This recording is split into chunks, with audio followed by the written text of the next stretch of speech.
mga kababayan. Speaking of Pogo, mga bossing, dakuin po natin si Harry Roque na ang sabi po, no,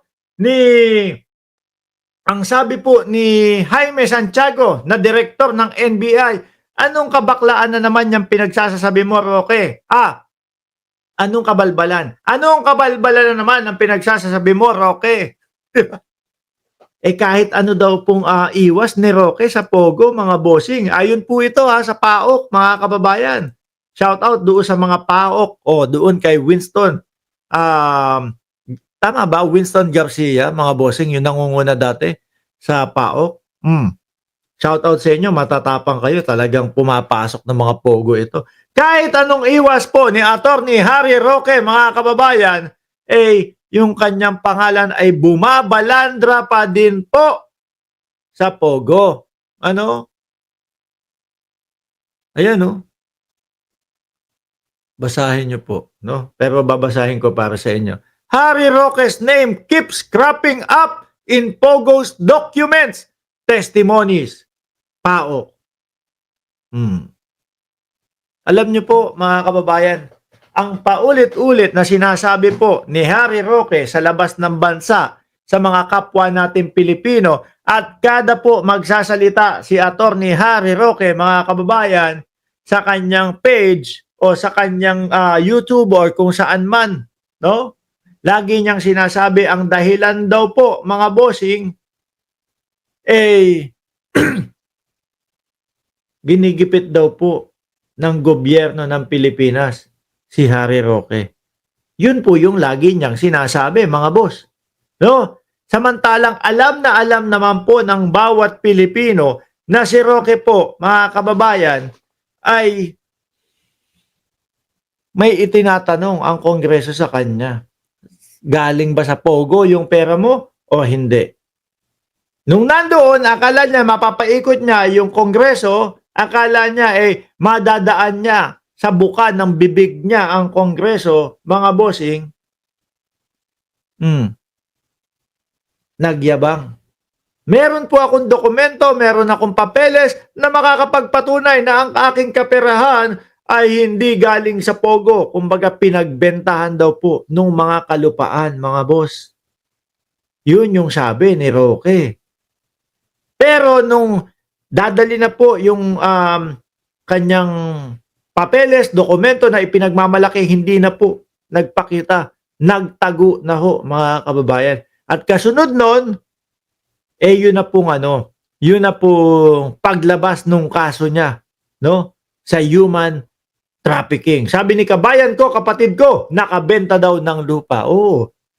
Ako, kung ako yun, ano naman pakialam ko? Ito, dokumento, ito yung napagbentahan namin. Di tapos, labas na ako. Huwag nyo na akong pag-isipan ng kung ano-ano, ha. Pribadong buhay na ako. Huwag nyo na ako idawit dyan. Ayan, napatunayan ko sa inyo na ang pera ko hindi galing sa Pogo. Kaso, hindi maputol-putol. Nandoon yung merong mga papeles at dokumento sila ni A.R. de la Serna na nandoon po sa loob mismo ng Pogo. Di ba? Nandoon din po yung mga bank accounts nila. Nakita pa nga yata doon din yung ganun parang magjowa, no? Yung joint accounts ni A.R. de la Serna at ni Roque. At yung huli po, mga kababayan, yung wanted na Chinese doon mismo sa loob ng bahay ni Roque. Sinasabi niya, pilit niyang sinasabi, hindi po sa akin nakapangalan ang bahay na yan. Okay, hindi nakapangalan. Sa PH2 nakapangalan, pero ang incorporators po o yung mga nangangalaga, nangangasiwa, nagpapatakbo, pamilya Roque din po. Hindi, Biancham, kasama yung anak di ba? Yan, lahat. At eto pa nga po, ang balita ng PAOK, bumabalandra daw ho kahit saan, mga kababayan. Yung pangalan ni Harry Roque, doon sa mga papeles at dokumento at mga testimonies ng doon sa Pogo. Sabi ni Manolito Enriquez, Nobel kaso ni Baklita. Kaya tago na lang ng tago. Hindi, pagmamalaki naman ho ni Baklita, ni Roque, pagmamalaki naman daw ho niya, meron siyang asylum na ipinapasa. Meron siyang asylum na pinanghahawakan daw ho. No? Pero basahin natin to. I would like to give reference to a former cabinet official. So, Attorney Roque is a former cabinet official. So, given the benefits of the doubt in relation to what he is saying, but then again, now that his name keep on cropping up in the documents, no? In the digital footprint, in the testimonial footprints. Oh, sabi ni PAOK spokesperson Winston Casio. Winston Casio Garcia yung sabi ko kanina. Sorry naman, no? Sabi nung Saturday, we cannot discount his possible involvement in an all of this matter. I don't believe in coincidence anymore. Yan din ang sinasabi ni Roque. Baka nagkataon lang po, no? Sabi nga ni A.R. de la Serna, pag pumapasok siya doon sa loob ng Pogo, with driving yung kanya, habang idinadrive yung kanyang Toyota Fortuner. Di ba? Nakikitira lang daw po sa Pogo. Kasi daw, may flight school siya. Kung ano-ano yung mga no? Kung ano-anong mga palusuto ang ginagawa nila, mga kababayan. Pero, hindi uubra no? Hindi uubra. At ito pong si Roque, mga bossing, pag oras na po, yung kanyang asylum na hinihiling, ay talagang yun, wala na. No? Dininay na ng tuluyan. Wala pong ibang kababagsakan yan, kung di po Pilipinas. Oblo po ang kababagsakan ni Roque. At ako ho ay naniniwala, mga boss, Chief Amo, Sir, na ma-enjoy ni Harry Roque yung loob ng oblo. Dahil po doon, hindi mo na kailangan mag-dare pa na magpataples, mga bossing.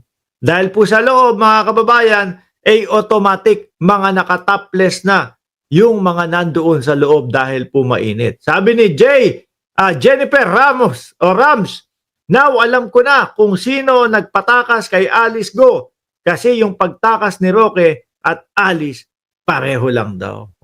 Nag-backdoor. No? Sumakay ng bangka. Si Roque, ito, pakinggan natin. No? Madaming palabas itong si Roque No? Na hindi mo alam kung imbis na ho, mga kababayan, sinasagot niya na lang, iniisip niya na lang kung paano ba ako makakauwi ng Pilipinas?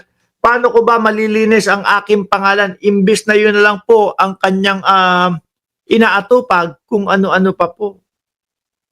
Nandyan yung gustong maging lawyer ni dating Pangulong Duterte. Nandyan yung butod. Ano pa yung kabila? Bangag. Yung pag ganun na ngayon nagiging mukhang katatawanan na po. Si Roque. Si kabayan ko, kapatid ko, gustong-gusto yung ganun. Puro patagilid ang higa. Si Roque, kung si Buloyski, no? Siyempre may mga kapreso yan. May mga kadikit yan. Si Buloyski, malamang ganyan lang ang higa, no? Diretso lang. No? Hindi pwedeng kumaliwa, gumanon. Tututok yung wet packs doon sa nasa kaliwang preso. Babalik na naman. Baka matutukan daw sa kaliwa Pag tumutok naman sa kanan, gumanon, tumagilid, baka matutukan naman daw po sa kanan, mga kababayan. Kaya rekta na lang, diretso na lang si Buloyski. Ano?